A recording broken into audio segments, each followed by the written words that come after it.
existan ambos sujetos y que existan por lo menos dos obligaciones. En una obligación, por ejemplo en la obligación A, el sujeto, este sujeto es acreedor y este es deudor. Y en la obligación segunda, este sujeto es a su vez el acreedor y este es el deudor. Es decir, existen los sujetos, existen obligaciones recíprocas, exigibles y líquidas. ¿Por qué son recíprocas? Porque recíprocamente se exigen. Son exigibles, es un requisito fundamental. Si no hay exigibilidad no puede haber compensación. Tienen que ser líquidas. ¿Por qué líquidas? Porque cada uno debe saber lo que se debe. Cuando la obligación es líquida, las partes saben cuánto es la deuda.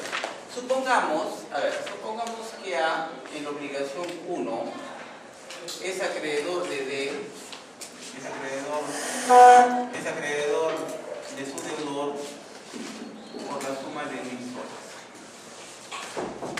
Y esta suma de dinero o esta obligación fue contraído hace 2 o 3 años. Como ambos son hermanos, entonces quedaron en que su hermano le iba a pagar cuando tuviese las posibilidades económicas. Pasa el tiempo y resulta que ambos se olvidan de esa deuda de 1000 soles, que con el transcurso del tiempo se hizo también menos significativa. Pero resulta que posteriormente es al contrario, es este hermano, el que es el acreedor de D, recientemente le ha prestado 1500 soles. Esto fue en agosto de 2015 y esta obligación anterior, por decirlo, fue en marzo del 2008. La compensación lo que busca es generar un pago abreviado. No es lógico, no es coherente, no es eficaz que yo te dé 1000 soles para que después me devuelvas la misma suma, o me devuelvas más o me devuelvas menos. ¿Sí me dejo entender? Porque en una yo soy tu acreedor y en la otra yo soy tu deudor. Entonces en la obligación 1, ¿qué me va a pasar? O mejor dicho, él le va a pagar el 1000 soles. Pero después resulta que él, oye, ¿verdad? Pero tú me das 1500. ¿Verdad? Toma los 1000 soles que te di más 500. Entonces, ¿qué estamos haciendo? Estamos haciendo una vuelta injustificada. Por eso es que la compensación lo que busca es un pago abreviado. Ahora, en el ejemplo que les estoy dando, estamos frente a una compensación parcial, porque todavía subsiste la deuda. Pero si es que los montos son idénticos, estaríamos frente a una compensación total. Ahora, también hay que entender este tema, que la compensación puede ser a su vez unilateral o puede ser convencional. Y ahí vienen las características. Léelo, por favor, comenzando el tema de compensación. ¿Qué artículo es? 12.8. ¿Qué dice? Con la compensación se extinguen las obligaciones recíprocas. Repito, recíprocas. Una al lado de la otra, son dos mínimo. ¿Qué más? Líquidas. Líquidas quiere decir de que sabemos cuánto se debe cada una de ellas. ¿Qué más? Exigibles. Exigibles, porque si no es exigible, y para que sea exigible quiere decir que en uno es el acreedor y el otro es el deudor, y en la siguiente estas ubicaciones han intercambiado. Sigue. Y de prestaciones fungibles y homogéneas. Ahí viene el mismo problema. La doctrina dice que lo fungible es lo reemplazable. Lo que la doctrina dice que es un exceso hablar de homogeneidad. Porque si lo entendemos por homogeneidad, por la prestación, entonces nos encontraríamos con un inconveniente, que solamente podríamos hacer compensación exclusivamente del mismo tipo de prestación. Es decir, que yo te deba dinero, ya que te deba dinero. acá te debo un celular, de acá te debo un celular. Que acá yo tenga que sembrar espárrago y acá tengas al contrario tú que sembrar espárrago en mi lugar. Que yo te tenga que cortar el pelo y que tú me tengas que cortar el pelo. ¿Te das cuenta? ¿No? Que tú me tienes que hacer un terno y yo te tenga que hacer un terno. Que tú me tengas que cocinar 50 parrillas y yo te tenga que también te tenga que cocinar parrillas un número similar. Entonces, lo homogéneo es un exceso de la norma. Basta con que sean fungibles, es decir, puedan ser intercambiables. En el 1288 estamos frente al caso de la compensación unilateral. ¿A qué nos referimos? Que cuando las obligaciones son recíprocas, son fungibles, son exigibles y son líquidas, basta que uno de los dos lo oponga al otro. Es decir, cuando este sujeto, creo que para hacerlo más claro vamos a ponerle el nombre, ¿no? Carlos, Juan. Juan le dice a Carlos, Carlos, por favor, págame los 1.500 soles que me debes. Entonces, ¿qué hace Carlos? Perfecto, te voy a pagar, pero aguarda. Por ahí buscando en el cajón he encontrado un pagaré donde tú consignaste una deuda hace como 10 años. Aquí está la fecha, 2005. Donde tú me debes 1.000 soles. Acuérdate, yo lo tenía olvidado, tú también te has olvidado, ha pasado mucho tiempo, te has ido al extranjero, has regresado. Y ahora rebuscando entre los papeles resulta pues que hay que acordarnos de que tú a mí me debes. Entonces, si es así, ¿qué hace Carlos? Si las obligaciones son recíprocas, ¿de acuerdo? Son homogéneas, perdón, son fungibles. Si son homogéneas, bueno, pues también.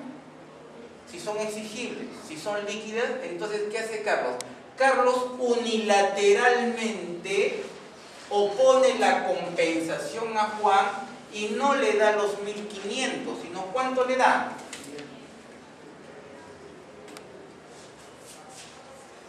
Lógicamente, para que eso ocurra, Carlos, si hubiese algún problema después en el pago, porque puede ser que Juan diga, no, tú me debes 1.500, no me debes 500, sí pues, pero acá te puedo demostrar que a su vez tú me debes dinero. Pero esta compensación, quiero que le entienda, es una compensación unilateral. ¿A qué me estoy refiriendo?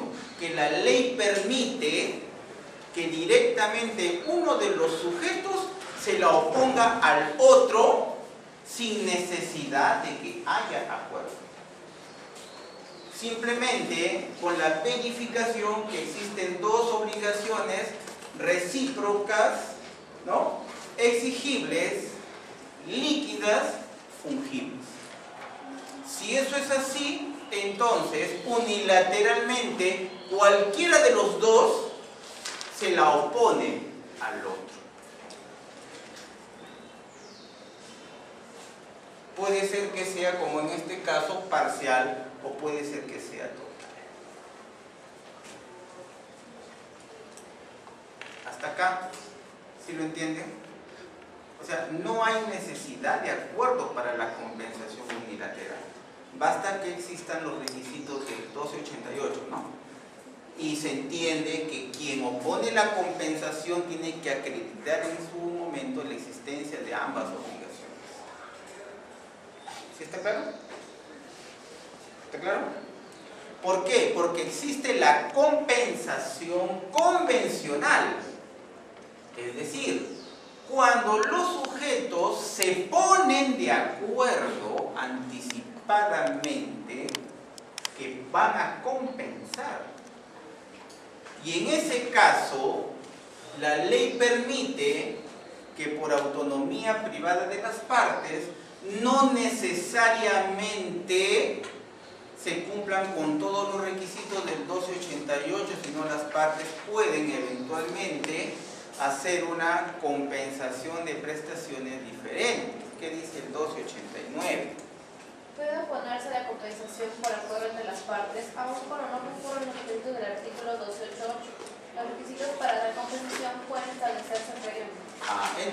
La clásica es el ejemplo que les ponía a ustedes en reales, ¿es cierto? Cuando hablábamos de las mejoras. Cuando yo te visito como arrendador, haciendo uso de mi derecho de inspeccionar el bien, y de pronto veo que en el interior lo has arreglado todo muy bonito, ¿no? Con paredes que lógicamente son mejoras de recreo y que son separables, son un drywall. Entonces, como es natural, tú me dices, bueno, pues eventualmente falta 2 meses para retirarme y lógicamente usted no se preocupe porque todo esto yo lo voy a sacar bonito, lo voy a volver a resanar, lo voy a volver a pintar. Pero como tú ya lo has arreglado bien bonito y has hecho las divisiones, de pronto yo deseo que se quede. ¿De acuerdo? Entonces, convencionalmente, y teniendo en cuenta además que tú me has dado un mes por adelantado de garantía, que lo más común es que yo ya lo haya gastado, entonces, convencionalmente compensamos. Entonces decimos digo lo siguiente, a ver, ¿cuánto tú me pagas mensual? 1000 soles, perfecto. ¿Tú me diste un mes de garantía? Sí, son 1000 soles. ¿En cuánto valoras estas mejoras? Te digo yo. Tú me dices, yo lo valoro, esto me ha costado, mire, aquí están las boletas, todas, 4000 soles. Entonces, dense cuenta que el dinero de la merced conductiva es dinero. Sí se puede compensar y es homogéneo con el dinero del mes de garantía. Pero si se dan cuenta, no es homogéneo con relación a la mejora. Porque no es homogéneo con la mejora es una edificación, ¿no es cierto?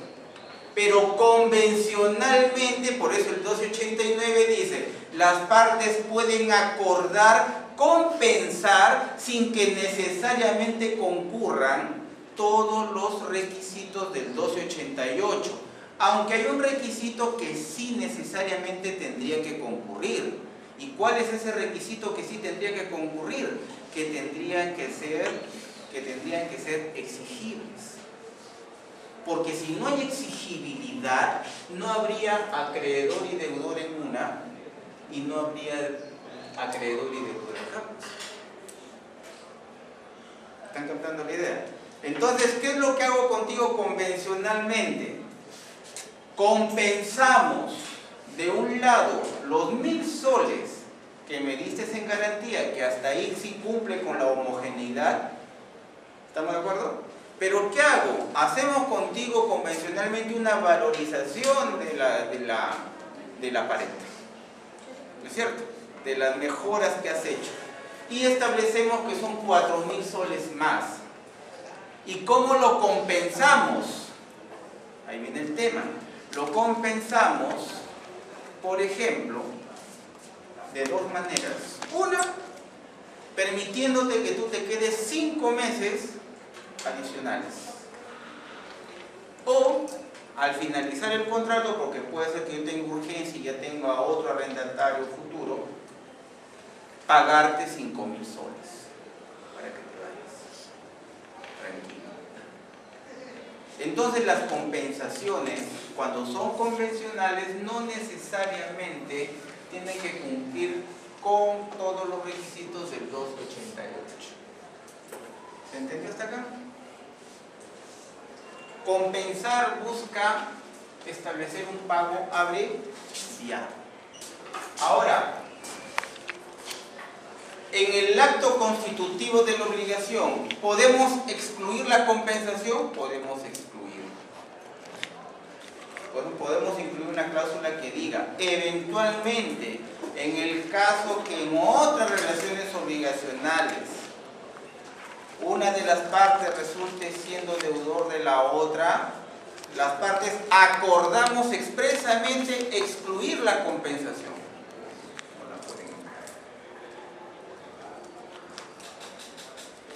O puede ser al contrario. Celebramos el contrato y decimos, en un futuro, ¿no? Las partes acordamos que vamos a compensar si es que se diera ese supuesto. supuesto. ¿Cuál sería, por ejemplo, ese supuesto? Un supuesto que lo hemos visto en reales. Cuando el usufructuario, por ejemplo, se subroga con relación al nudo propietario como su acreedor, cuando el usufructuario paga, por ejemplo, la deuda hipotecaria. Entonces estaríamos frente a un supuesto de subrogación legal. Entonces esa situación podría pasar en un futuro. Pero ¿qué pasa si nosotros hemos acordado excluirla? No podríamos compensar.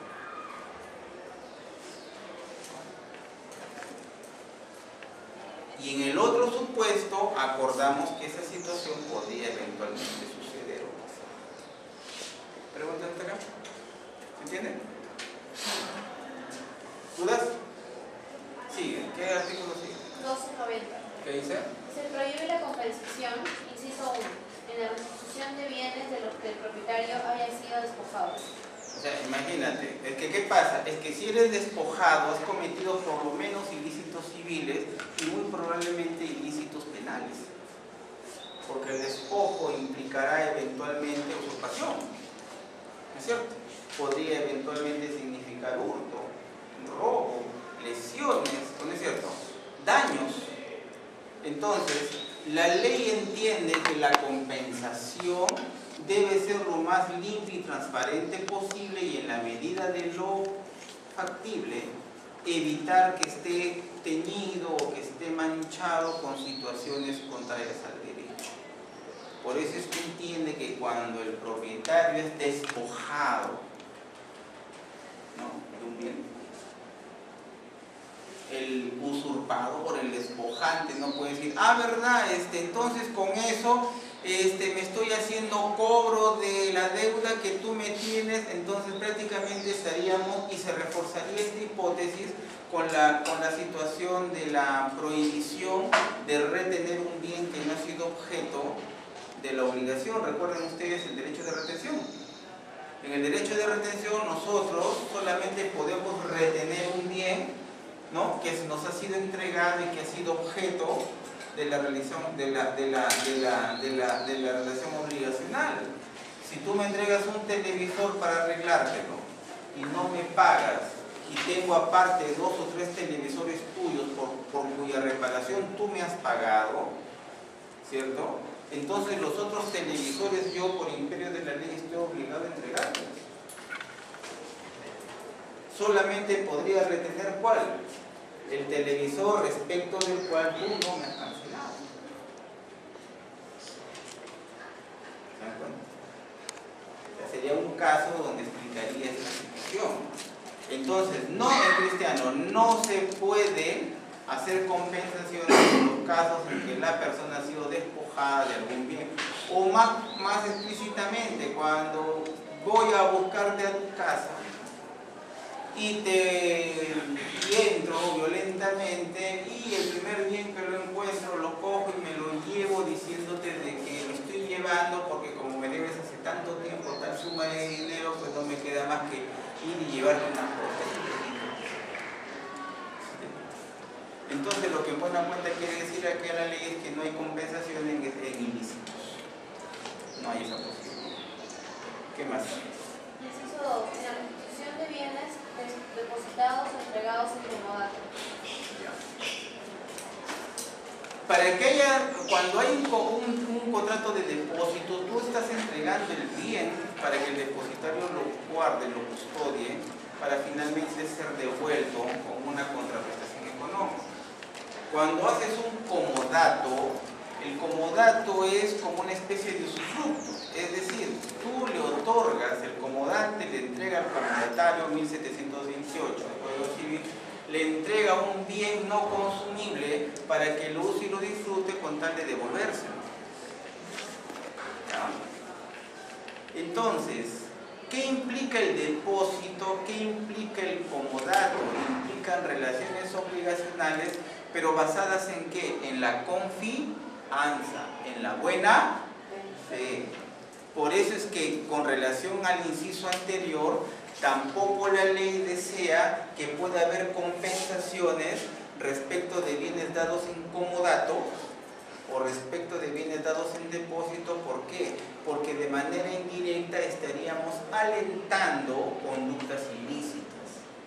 Como que estaríamos justificando los ilícitos del que está empleando indebidamente un bien por el simple y llano hecho de que esa persona es acreedor de la persona a quien le ha despojado ese bien, en un caso, ¿no? O respecto de la persona respecto de la cual está abusando de un bien que en confianza se le entregó en depósito o se le entregó en mutuo, no en comodato.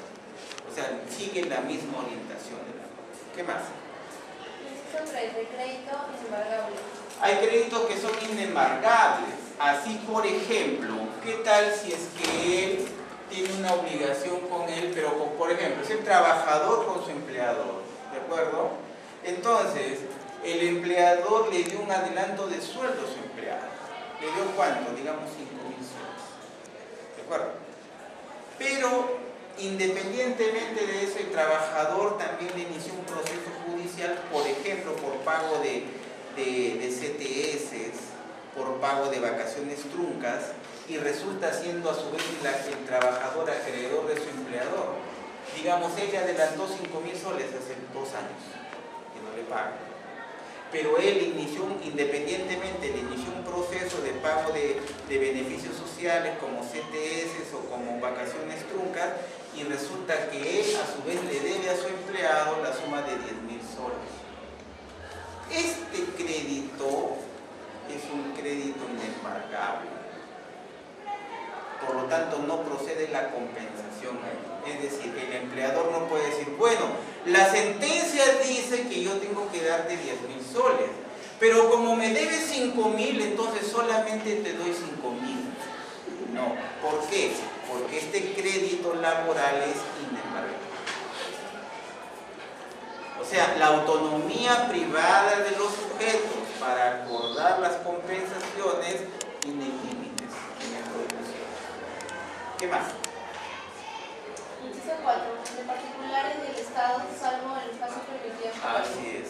No se permite entre particulares y el Estado porque eventualmente se podría alentar a los funcionarios públicos a cometer delitos.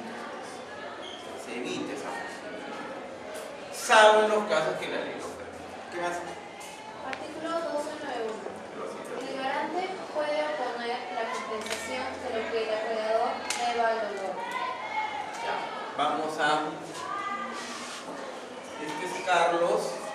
Esta es una obligación 1, donde Carlos es acreedor de Juan por 1.000 soles, ¿de acuerdo? Hay una obligación 2, donde a su vez Juan es acreedor de Carlos por 1.500, ¿de acuerdo? Pero tenemos, respecto de la obligación 1, tenemos a José. José está garantizando con un bien mueble, con una garantía mobiliaria, esta obligación, la obligación 1. O sea, es la obligación 1 la que tiene un garante. ¿Quién es el deudor en la obligación 1? ¿Quién es? Juan. Lee de nuevo el artículo. El garante puede oponer la compensación de lo que el acreedor deba al deudor. Claro. Entonces, ¿qué es lo que sucede acá? Carlos, ¿no? Carlos puede hacer lo siguiente. Muy bien, pues, Juan, me tienes que pagar, pero ¿sabes qué? No te caigo a ti no te voy a cobrar, de frente le voy a cobrar a José.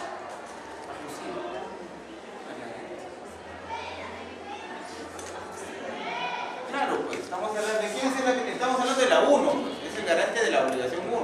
¿Qué hace Carlos? Carlos es el acreedor por 1.000 soles, ¿de acuerdo? ¿Qué hace? Miren, cobra. Pero ¿qué hace? Como es garante y puede ser garante solidario, ¿no? Entonces es indistinto quién le cae. Entonces, ¿qué hace Carlos? Muy bien, compañero, ¿sabes qué? No te voy a cobrar a ti, Juan, sino de frente a tu garante, José. Pero resulta que José tiene conocimiento de esta segunda relación obligacional. Entonces, cuando le digo un momentito, yo opongo la compensación porque tengo entendido y tengo conocimiento que a su vez tú le debes a Juan la suma de 1.500. Y si esto es así versus tus 1.000 soles, prácticamente la obligación que yo estoy garantizando resulta extinta. Así que tú a mí no me puedes cobrar porque primero te estoy oponiendo la compensación en la otra deuda que el deudor principal tiene. Puede ser al contrario, para que se te vea mejor. Esta puede ser 1.000 y esta puede ser 1.500. ¿Cómo sería ahí la figura? Carlos le caería a José por los 1.500.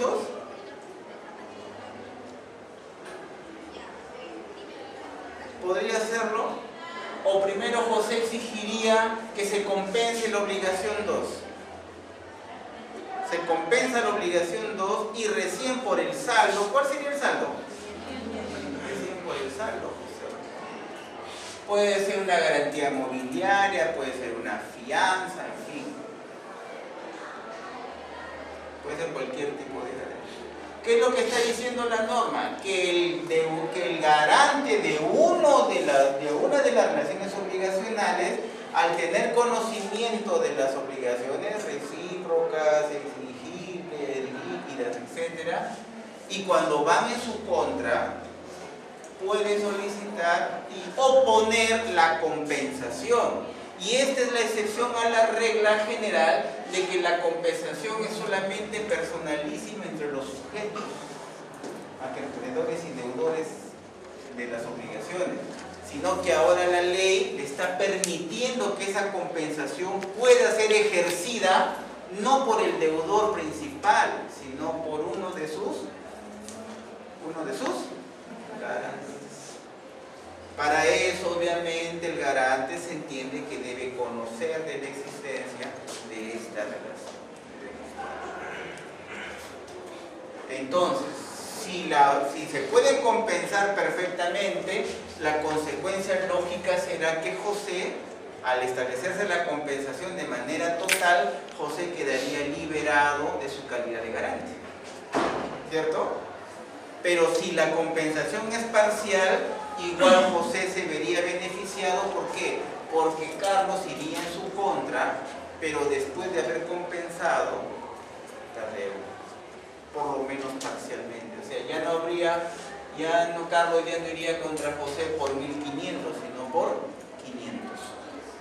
Pero igual José tiene derecho a exigir que primero ocurra esa compensación.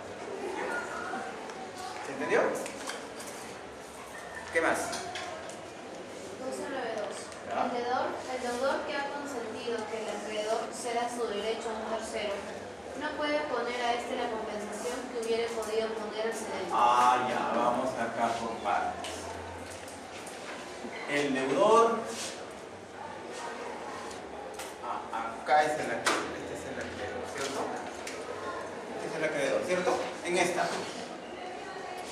esta, este es el cedente, Juan es el cedente, ¿cierto? Carlos sería el cedido, ¿cierto? Y José sería el cesio.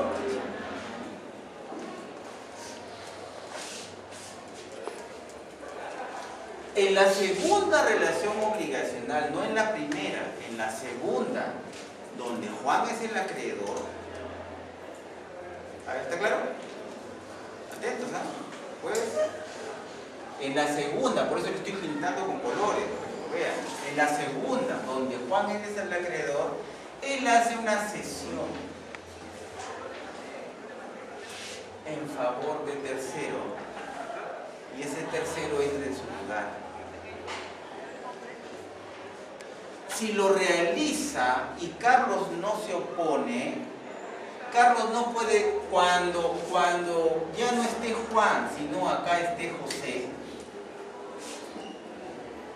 y José quiera cobrarle a Carlos, Carlos no puede oponerle a José la compensación a la que tenía derecho y la obligación, porque debió haberla opuesto cuando estaba todavía Juan. Reitero. En una de las relaciones obligacionales, quien resulte el acreedor cede su derecho a un tercero. Pero esta relación obligacional pudo haber sido compensada con la obligación 1 cuando estaban Carlos y Juan. Pero si Carlos permitió que Juan le ceda a José y José entre en su lugar, entonces tenemos dos relaciones que no pueden ser compensadas, porque nadie duda que existe la obligación 1, pero la obligación 1 es entre Carlos y Juan, pero la segunda ya no sería entre Carlos y Juan, sino entre Carlos y no podrías exigir la compensación. No puedes exigir la compensación después que ha operado la cesión de derecho. Si quieres oponerla, tienes que oponerla antes que ocurra. ¿Tiene lógica o no tiene lógica? Sino que aparentemente es un trabalenguas, pero no es nada. ¿Claro? ¿Entendió? ¿Qué más? 293. Cuando una persona tuviera respecto de otro varias deudas compensables y no manifestara al oponer la compensación a cual la imputa, se observarán las disposiciones del artículo 1259. Ya, entonces, lo normal, lo común, atentos, lo normal, lo común es que sea obligación versus obligación. Pero a veces hay más obligaciones. Pero al haber más obligaciones, vamos a poner, ya, yo soy acreedor de mi hermano por 1000 soles. ¿De acuerdo? ¿Cierto? Hace años que le presté el dinero. Tengo los documentos que acreditan esa deuda, pero yo decidí no cobrárselos. O se me olvidaron. Se me olvidó cobrar, lo perdí. Con el transcurso del tiempo, mi hermano, yo le pido prestado dinero, digamos, para la escolaridad de mi hijo. Ahí hay una relación obligacional. Digamos que ahí son 500 soles. ¿De acuerdo? Pero adicionalmente mi esposo, o sea la cuñada de mi hermano, sufre un accidente y le vuelvo a pedir prestado una suma adicional a mi hermano. Es otra relación obligacional por 2.500. De pronto, como estoy ajustado de dinero y mis otros acreedores me están cobrando, por tercera vez recurro a mi hermano para pedirle un préstamo adicional por 1.500 soles. Entonces, tenemos 4 relaciones obligacionales, ¿cierto? En la primera yo soy el acreedor por 1000 soles, pero en las 3 siguientes yo soy el deudor. ¿Cierto o no es cierto? Deudor por 500 soles una, deudor por 2.500 otra y deudor por 1.500 otra. Entonces, yo deudor, cuando voy a hacer el pago, quiero compensar. Y ahí viene esta aplicación de este artículo. Los 1000 soles de la relación obligacional donde yo soy el acreedor, la pregunta es, ¿a cuál de las 3 deudas la he de... ¿Con cuál de las 3 deudas debo compensar? Entonces reitera nuevamente el artículo. ¿Qué dice? Cuando una persona tuviera respecto de otras deudas compensables y no manifestara al oponer la compensación al cual la imputa, se observarán las disposiciones. Entonces, regla número 1, soy yo como deudor, como acreedor de mi hermano, el que digo quiero imputar, por ejemplo, la deuda de 1000 soles, quiero imputarla a la de 500 totalmente. y los 500 restantes los quiero imputar parcialmente a la segunda. O sea, soy yo el que tomo la decisión. Puede ser al contrario, puedo decir, ¿sabes qué? Como la de 1500 es la que tiene más intereses, quiero compensar los 1000 soles, no con la deuda de 500 ni con la deuda de 2500, sino con la de 1500. Yo escojo. Pero si no digo nada y se trata de compensar, entonces se aplica la regla del 1259. ¿Qué dice la regla del 1259? O sea, las reglas de imputación de pago, ¿no? Las reglas de imputación del pago se van a aplicar en este caso de manera extraordinaria a las reglas de la compensación. Porque imputar pago, recuerden ustedes, es cuando tienes varias relaciones obligacionales donde tú eres deudor y tú tienes que imputar a varias deudas, y ante una pluralidad de deudas tienes que especificar. ¿Qué dice el 1259? Imputación de pago, ¿no? Inversión legal. Ya, a ver. No expresándose que deuda debe serle la imputación, se aplica el pago a la menos garantizada, entre varias deudas igualmente garantizadas, a la más onerosa para el deudor, y entre varias deudas igualmente garantizadas y onerosas a la más antigua. Si estas reglas no pueden aplicarse, la imputación se hará proporcionalmente. Esta regla. Esta es la regla que se aplica. Es decir, yo, por ejemplo, como deudor de mi hermano, ¿sabes qué? Mira, ve, ahí yo te doy 1000 soles, ¿no? Respecto de la sumatoria de todas las deudas, que son 500 más 2.500, ¿cuánto es? 3. Más 1.500, ¿cuánto es? 4.500. O sea, en el fondo, ¿de cuánto es la deuda que le tengo a mi hermano? 4.500, ¿cierto? Pero él a su vez, ¿cuánto me debe a mí? 1000 soles. Yo le digo, ¿sabes qué? Toma 1000 soles. Pero no preciso cuál deuda imputo. Ahí se aplica el 1250. Terminamos falta, bueno, ¿qué es? 1294. ¿Ya? La compensación no perjudica los derechos adquiridos sobre cualquiera de los créditos. Ya. Eso es importante, ¿por qué? Eso es importante, ¿por qué?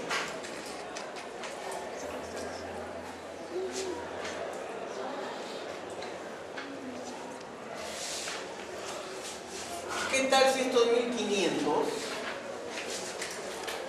están en una cuenta de ahorros? ¿De acuerdo?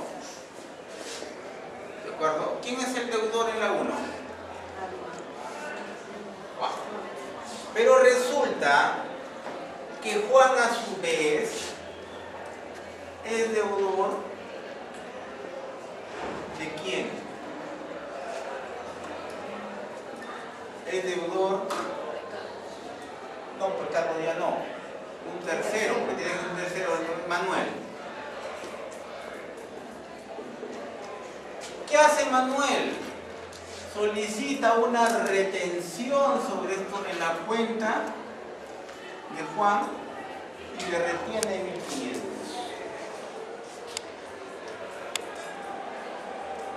¿De acuerdo?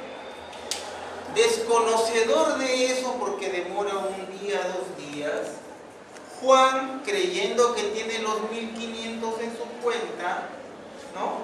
Compensa con Carlos. Entonces le dice, mira, compensamos, entonces yo soy, es más, le dice, Juan le dice a Carlos, es más, tú todavía me debes 500. ¿No es cierto? Mira. Pero ¿qué resulta? Manuel en su momento ya hizo la retención. La cesión de derechos, entonces ahí viene el tema. ¿Qué prevalece? La cesión efectuada por Juan por 1500 respecto de la obligación de Carlos o la del tercero. La del tercero. Porque el tercero la realizó antes. Por eso es que los 1500 se mantienen. ¿Y qué va a pasar con la compensación? No va a poder efectuarse. Porque ya lo retuvo. ¿No es cierto? Pone retención.